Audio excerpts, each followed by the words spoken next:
Zacharie, chapitre 12. Oracle. Parole de l'Éternel sur Israël.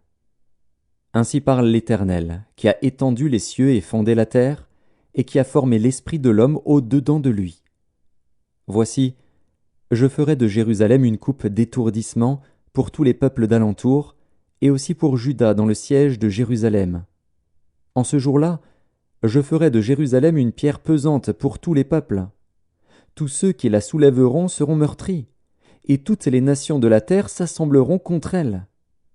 En ce jour-là, dit l'Éternel, je frapperai d'étourdissement tous les chevaux, et de délire ceux qui les monteront. Mais j'aurai les yeux ouverts sur la maison de Juda, quand je frapperai d'aveuglement tous les chevaux des peuples. Les chefs de Juda diront en leur cœur, les habitants de Jérusalem sont notre force, par l'Éternel des armées, leur Dieu. En ce jour-là, je ferai des chefs de Juda comme un foyer ardent parmi du bois, comme une torche enflammée parmi des gerbes. Ils dévoreront à droite et à gauche tous les peuples d'alentour, et Jérusalem restera à sa place, à Jérusalem. L'Éternel sauvera d'abord les tentes de Juda, afin que la gloire de la maison de David, la gloire des habitants de Jérusalem ne s'élève pas au-dessus de Juda. En ce jour-là, l'Éternel protégera les habitants de Jérusalem, et le faible parmi eux sera dans ce jour comme David. La maison de David sera comme Dieu, comme l'ange de l'Éternel devant eux. En ce jour-là, je m'efforcerai de détruire toutes les nations qui viendront contre Jérusalem.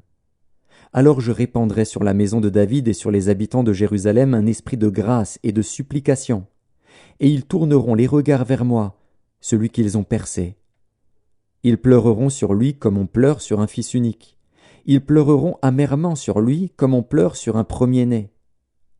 En ce jour-là, le deuil sera grand à Jérusalem, comme le deuil d'Adadrimon dans la vallée de Méguidon. Le pays sera dans le deuil, chaque famille séparément. La famille de la maison de David séparément, et les femmes à part. La famille de la maison de Nathan séparément, et les femmes à part.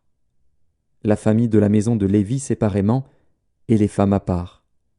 La famille de Chiméi séparément, et les femmes à part.